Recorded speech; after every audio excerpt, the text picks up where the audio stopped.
ये आप श्वास ले रहे हो ना, इसी हीमोग्लोबिन बढ़ता है। अब बताओ, कपालभाति और अनुलोम विलोम करने से हीमोग्लोबिन बढ़ता है। हीमोग्लोबिन बढ़ाने में 3 तत्व बड़े जिम्मेदार हैं, एक तो लीवर, एक किडनी।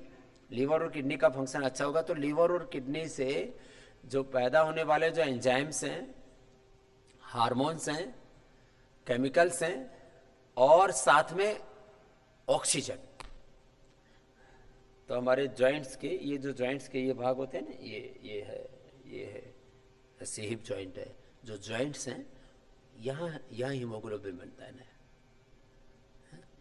कुछ ऐसे बावड़े होते हैं, वो सोचते हैं पेट में हीमोग्लोबिन बनता है, पेट में खून बनता होगा। पेट मदद करता है। मैंने कहा लीवर और किडनी का फंक्शन जितना अच्छा होगा, इसलिए किडनी फंक्शन डाउन जाता है तो वैसे हीमोग्लोबिन घट जाता है। तो योग से लीवर किडनी का फंक्शन और ये जो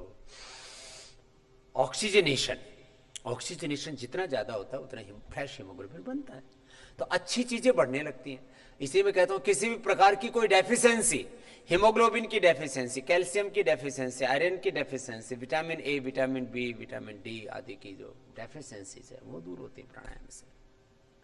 ये अद्भुत चीज है। आंखों का चश्मा दूर होता है। अब ये लो नई बात।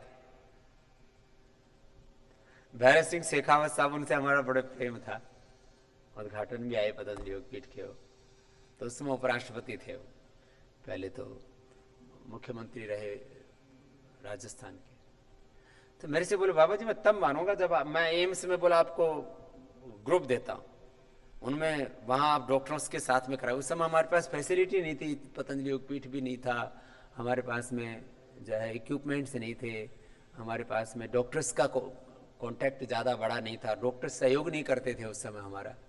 तो आज तो हमारे पास में हज़ारों डॉक्टर्स हैं, अनुलोम विलोम कर लो क्योंकि इक्विपमेंट्स हैं, हॉस्पिटल है, सारी चीज़ें हैं। तो उन्होंने फिर ग्रुप दिए, फिर उनका चश्मा हट गया। तो मैंने समझे ये तो ज़बरदस्त चीज़ है, चश्मा भी हट जाता है इससे।